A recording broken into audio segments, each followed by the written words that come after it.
Yo, what's going on, guys? It's Cynical and welcome back to another video. Today for you guys, we have some absolutely spicy Kingdom Hearts 4 news and information to talk about.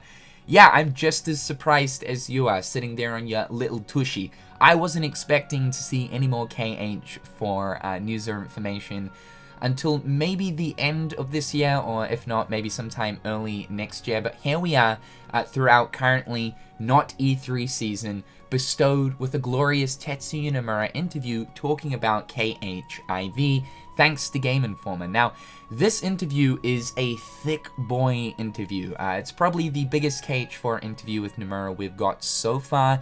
So what I'm going to do for this video is, for this first one here, I'm going to include all of the more interesting KH4 information, and then I will do a follow-up one talking about all of the other stuff.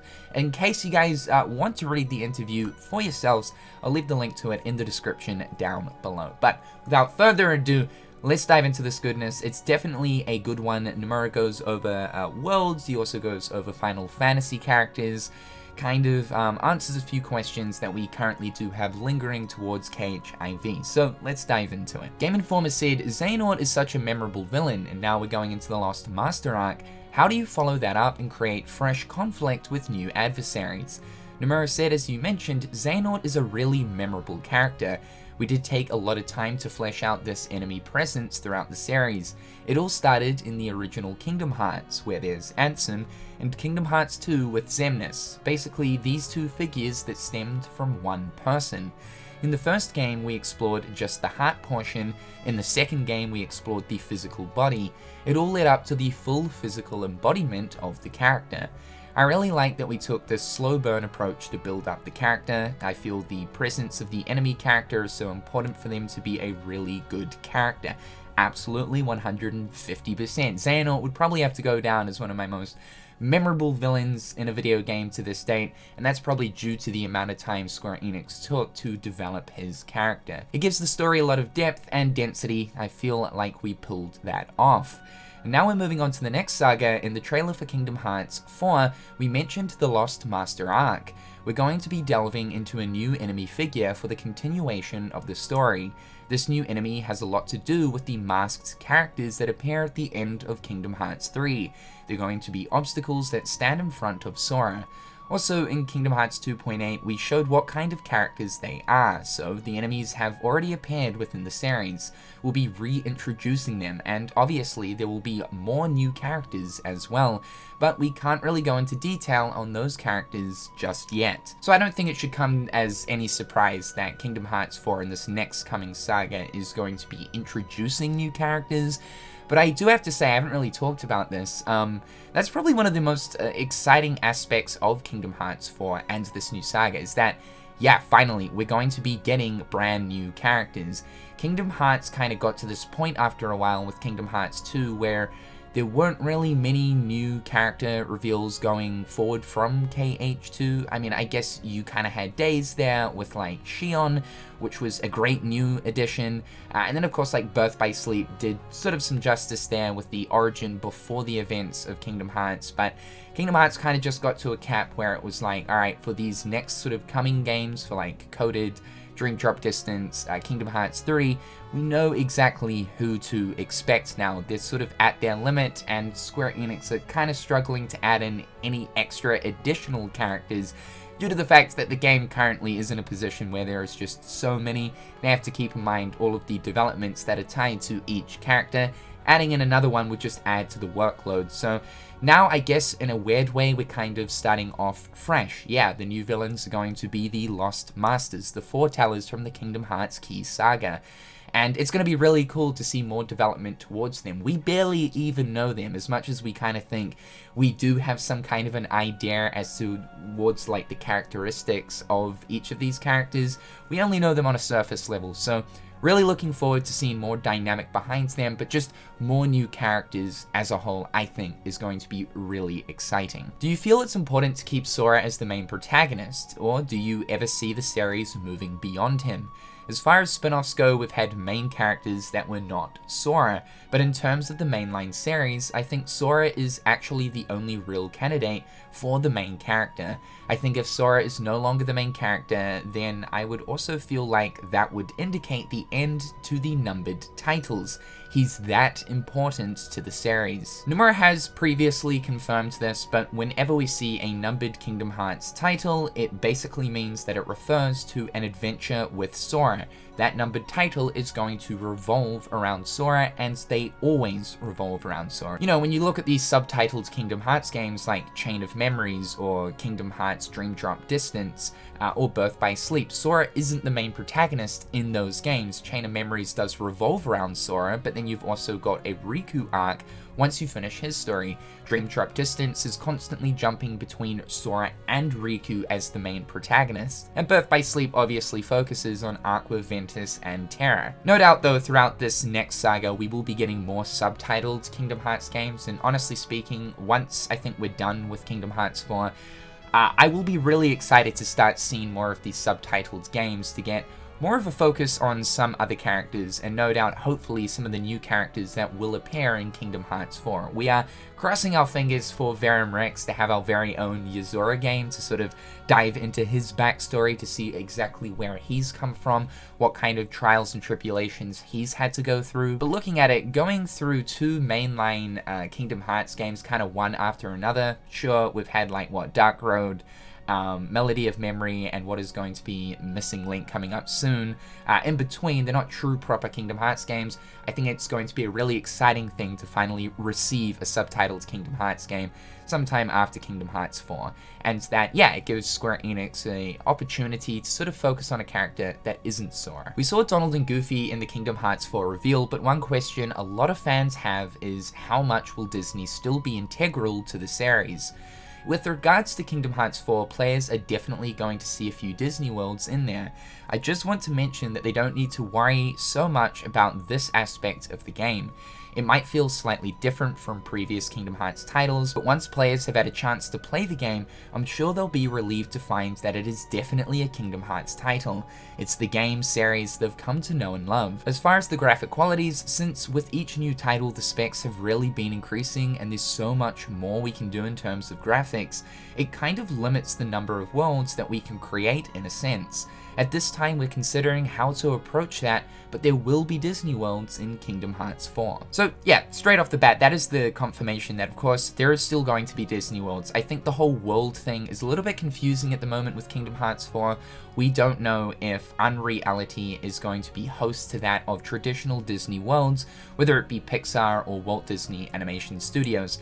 That is still kind of unknown. We at least know though that Disney worlds will pop up, maybe not so much in a gameplay sense, but in cutscenes, when we do see what Donald and Goofy are getting up to, as it does seem like from the Kingdom Hearts 4 trailer, they are currently in Olympus, being that in the underworld searching for Hades. I thought I should mention though, just because Nomura is saying that a few Disney worlds will appear, that doesn't necessarily mean Disney worlds that you actually go and visit and explore, because he did go on to say here in this paragraph that it might feel slightly different from previous Kingdom Hearts titles, but rest assured, it's still a Kingdom Hearts experience. This really does kind of support that whole idea that Unreality is maybe going to end up using Disney's outer properties like we've talked about, Marvel, Star Wars, and any of the other properties that Disney currently own.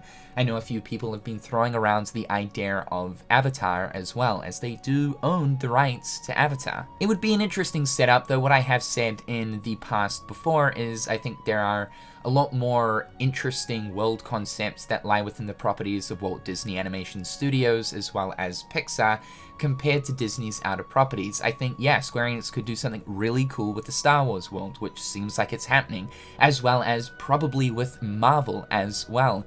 But when you come down to it, compared to just how much cool creativity Square Enix could execute with traditional Disney and Pixar compared to the outer properties, there's so much more lying on the traditional Disney side. So I'm really interested about this is probably like what I'm most intrigued about is sort of the world setup for Kingdom Hearts 4. Also mentioned in this paragraph too was the fact that graphic fidelity is always increasing, so expectations obviously grow.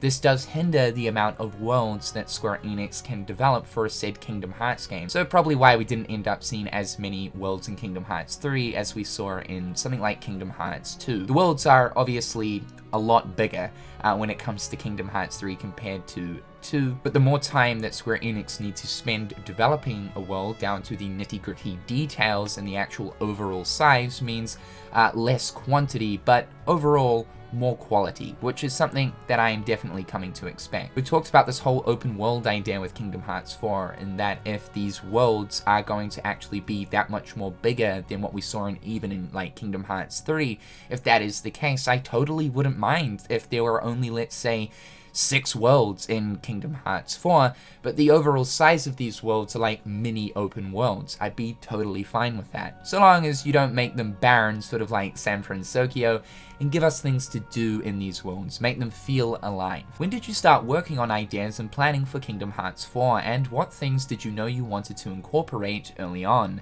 Whenever I'm working on a title, I'm already thinking about what I want to incorporate in the next one.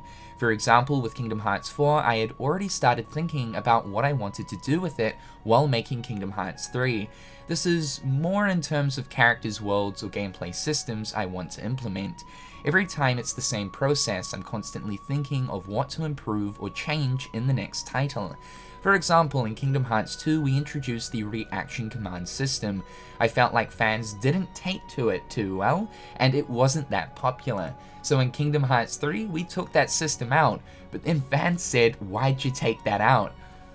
I'm sorry, that's so hilarious because, like, really, it is so true. There was this massive thing going on, like, I guess you could call it a meme with Kingdom Hearts 2, where it would constantly be, press triangle to win, triangle is just mindless, fuck reaction commands, and now Kingdom Hearts 3 came out, and then everyone sort of shifted to, you know, actually, I miss reaction commands. Can we have reaction commands back, Square Enix? And of course, now, Nomura and the team have noticed that, so I kind of feel bad for them in that sense. So now we're considering bringing it back in Kingdom Hearts 4. The challenge is with the action gameplay. It's hard to execute the satisfying action moves when the footing isn't very secure. That's something we're working on and hoping we can realize as an aspect of gameplay in Kingdom Hearts 4. So yeah, we've had this confirmation in a previous interview with Famitsu that yeah, reaction commands seem to be returning for Kingdom Hearts 4, an absolute bless. I think it's one of those situations of you don't know how much something meant to you until you end up losing it. And so for Kingdom Hearts 3, due to the fact that that game was absent from reaction commands, we didn't really then realize, oh, actually, we really enjoyed these. These were kind of cool, kind of badass. And just imagining what Square Enix could do with modern technology and software developing next-gen reaction commands, I think is something mind-blowing. We're really going to see some really cool reaction commands when it comes to Kingdom Hearts 4. Just seeing what they did with reaction commands in Kingdom Hearts 2, with those really cool animations, was extremely impressive for its time running on the PlayStation 2, so I can only imagine how absolutely ridiculously flashy reaction commands will be when it comes to Kingdom Hearts 4. One thing that I am hoping for is that they're not all just completely flashy moves. Kingdom Hearts 2 did have like a really good balance of actually incorporating the reaction commands in as of course like attacks within combos. So you had Bat Cry for the Bat Heartless where you would swing the bat around and that could kind of happen mid-gameplay. It didn't activate a cutscene, so honestly, I do hope that we have a few more of the actual straight-up gameplay ones, not so much the cinematic ones going on, that are more so incorporated into the moment-to-moment gameplay within combos. Will we be spending a lot of time in Quadratum? Does having a more realistic setting give you bigger opportunities to try new things with the gameplay? I think it will be a pretty good amount of time since it is set as the initial base within the game. You spend time there and then go to different worlds and then go back there. Because the graphics are more realistic this time around, I feel like there's more of a realistic daily life aspect to Sora's life. You can see him go in and out of his room and spend time there. I feel like players will get to see more of the day-to-day routines he goes through. As far as worlds go, in the past we'd featured a lot of Disney worlds, and among those, the most realistic one was probably Pirates of the Caribbean. This time around, we're spending some time in the actual real world. This was a challenge we had for ourselves, just to see how realistic we can make this, and that there's something that we're working on right now. One of the things that Square Enix ended up focusing on for Kingdom Hearts 3 is that each world had sort of its own gameplay gimmick, to a degree. So as an example, thinking of Pirates of the Caribbean, for that world in Kingdom Hearts 3, it was almost like a pirate ship simulator, right? You would go from island to island in a pirate ship, and it was involved in the moment-to-moment gameplay. For Toy Story, it revolved sort of around the Gigases. You didn't have to use them if you didn't want to, but there was mech suit gameplay in that world. I think, again, this will be another one of Square Enix's focus points for Kingdom Hearts 4, having the gameplay gimmick type thing come back for each of the worlds in Kingdom Hearts 4. And that the whole realism aspect of sort of day-to-day life routines and whatnot could actually be a gameplay gimmick incorporated into Quadratum. Now, I'm not saying that the game is going to end up being something like SMT or like Persona or something, where like it's just this sort of day-to-day life RPG slice of life type thing. Even though I know that like a lot of people would actually want that, but I'm sure that like certain aspects and areas of those sorts of games like Persona might actually end up being used for Quadratum for its world gimmick. As Nomura said, this is still going to be a Kingdom Hearts game. It's still going to be identifiable and recognizable as the Kingdom Hearts games you have fallen in love with. So don't get that twisted or confused that we're staring in a completely different direction. But this comment on we will get to see routines that Sora will go through, and certain different things of what actually Sora gets up to in a realistic daily life setting, I think actually pertains to this will be some kind of gameplay gimmick. It seems like Sora's room, though, is going to be a true base of operations, and this is something that Nomura has previously mentioned. You will go off to worlds, you will then come back to the room in Quadratum.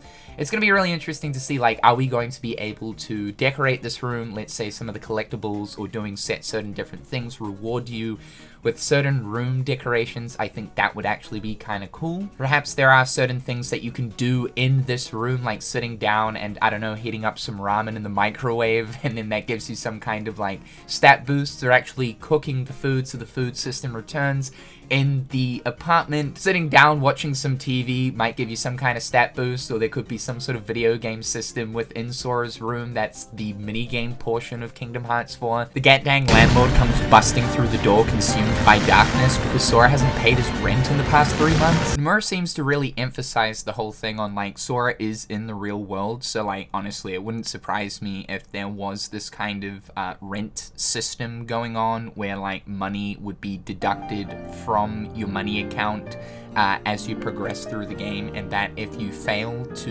make ends meet for rent, something absolutely devastating will happen. They could really go balls to the walls with this whole realistic setting and the whole Sora's room thing acting as a base. Without a doubt, though, it does sound like Quadratum is going to be the hub world for Kingdom Hearts 4, which I don't think comes as a surprise with the mention of going out to different worlds and then coming back and returning to Quadratum. Fans have been very concerned about the lack of Final Fantasy characters in newer entries. Do you still want to dial down on the amount of them in the series, or is Kingdom Hearts 4 a chance to bring in more cameos? I understand that there weren't many Final Fantasy characters in Kingdom Hearts 3. One thing I want to clear up is that a lot of fans are saying that Kingdom Hearts is this collaboration between Disney characters and Final Fantasy characters, but I really feel like that's not the basic concept of Kingdom Hearts. That's not exactly what Kingdom Hearts is. I am really happy that Tetsuya Nomura is kind of clearing this up. It is a Disney game through and through. When we released the first title, we only had a few original characters. When they were interacting with really well-known, beloved Disney characters, I felt nobody really knew these new characters, so it was harder for them to stand their ground just yet. And so we had a lot of Final Fantasy characters involved to lend a hand for everyone to get to know these original Kingdom Hearts characters better. Now there are so many original characters from Kingdom Hearts that are so well loved, and people want to see more of those characters with Kingdom Hearts 3. Since we did have so many original characters, it was hard to find room for including more Final Fantasy characters. we're trying to find a good balance for that. I know that some fans were concerned about that and weren't too happy and wanted to see more FF characters. That's something we definitely are thinking about, but just with the sheer number of original characters that we have now, it's hard to say what the exact balance is going to be and how it will play out in Kingdom Hearts 4. We can't really give you a firm reply on this just yet. This was something that Tetsuya Nomura talked a lot about actually, up to the lead up of Kingdom Hearts 3. He mentioned that Kingdom Hearts is now in this position where it's become so well known that it can stand on its own 2 feet with all of its own original characters without the need of Final Fantasy cameos. In the beginning, it was a good way of sort of diverting the attention of a lot of Square Enix fans who at the time were of course into Final Fantasy onto a brand new property that just so happened to also include Final Fantasy characters. It's a great way of grabbing the attention of an entirely different fan base. But yeah, Kingdom Hearts has blown up into its own thing, and what it comes down to is it is a Disney game. It isn't some kind of weird crossover with Final Fantasy. They're just there as characters that were cameos. Though, of course, I also want to mention that they are sort of integral to some degrees in the story. So I can sort of agree with Nomura in one half of what he's saying here, but for another half too, while I don't think they're absolutely needed for, you know, the future of the series, it does feel a little bit weird for at least the mainline games not to have, at the very minimum, one character appear, as we have become so used to seeing, you know, characters like Yuffie, Sid, Leon Squall, Cloud actually integrated into the story from Kingdom Hearts 1 a little bit loosely, and then Kingdom Hearts 2 a little bit more so. I think due to the reception of Kingdom Hearts 3 just having a very clear lack of Final Fantasy characters, I think it has sort of told Square Enix, alright, well, yeah, obviously the fan base still like the inclusion of Final Fantasy in here, so I would say, like, this time around, we probably will see a small Final Fantasy inclusion, but it definitely seems like now the team is in this position where they want to start kind of steering away from, I guess, a big focus on Final Fantasy characters within the story to start just focusing on the true and tried normal original Kingdom Hearts characters. I honestly hope though that this doesn't mean just remove Final Fantasy straight up, because again, I do feel like it is still part of Kingdom Hearts' DNA, whether it be in big quantities or small quantities. I still feel like Final Fantasy does have a home and a reason to be in Kingdom Hearts. And finally, do you want to give one final tease for fans about what they can look forward to? With regards to Kingdom Hearts 4, unfortunately, there's not any new information that I'm going to be able to share for a while. But if people could really dive into this interview that we had today, I did reveal a little bit of new information and more details during this conversation. I also want to mention Kingdom Hearts Missing Link. We're working towards launching the closed beta within the year. I know that not everyone is into smartphone games, so some fans might not really be excited for it, but we are making it so that it's something that anyone can jump right into. Compared to our past mobile releases, it's a lot closer to the series and also connects in many ways to Kingdom Hearts 4. The easiest way to get more new information and hints about Kingdom Hearts 4 would be first to play Kingdom Hearts Missing Link. There will also be some more mysteries not related to Kingdom Hearts 4 specifically, but just throughout the series in it. Also, some figures that appear in Missing Link are tied to Kingdom Hearts 4, that's all I can really say for now. I really don't think we need a reminder about Missing Link and how it will be important, and yes, how it will tie to the events of Kingdom Hearts 4. We've learnt the hard way over the past few years that even something like a Kingdom Hearts mobile game is absolutely integral to the Kingdom Hearts story, and sometimes can even turn out to be one of the most important Kingdom Hearts stories out of them all. Like, real talk. Forget the subtitled Kingdom Hearts games that came out on different systems. When you look at something like Kingdom Hearts Union Cross, holy shit, you don't want to miss out on that one. So through learning that through like Union Cross, yeah, absolutely. I don't think anyone's going to be missing or skipping Missing Link. Absolutely not. I just want to say that one of the big takeaways that I'm really starting to notice with these Tetsuya Nomura interviews for Kingdom Hearts 4 is that it really seems like Square Enix are taking in feedback. I think Kingdom Hearts 3 Remind was sort of evidence of that. But I do feel like, you know, Kingdom Hearts 3 was sort of the foundation, the groundwork of what Square can do for a modern Kingdom Hearts title. When looking at Kingdom Hearts 4, I think every aspect that we had of Kingdom Hearts 3 is going to be refined. Kind of think of like Kingdom Hearts 1 to Kingdom Hearts 2. I think from a gameplay standpoint, yeah, Kingdom Hearts 2 is times better and more enjoyable than Kingdom Hearts 1, and it was mind-blowing seeing that shift of refinement from KH1 to KH2, and I think the same thing is going to happen here with Kingdom Hearts 4. This will truly be something ultimately special. As Nomura has mentioned in this interview, there currently isn't any new information aside from what they sort of went over in this interview, and that it probably will be some time before we do hear about Kingdom Hearts 4. So stay patient, guys. You know how this works. You guys did a great job with Kingdom Hearts 3. We sat there, we persevered. It took us a long-ass time, but we got through it. We can do it again for Kingdom Hearts 4. Just keep in mind that the wait this time around hopefully won't be as long as Kingdom Hearts 3. I mean, I know for a fact it won't be. However, guys, I'm Cynical. Hopefully you're having a fantastic day, and I'll catch you dudes real soon. Peace.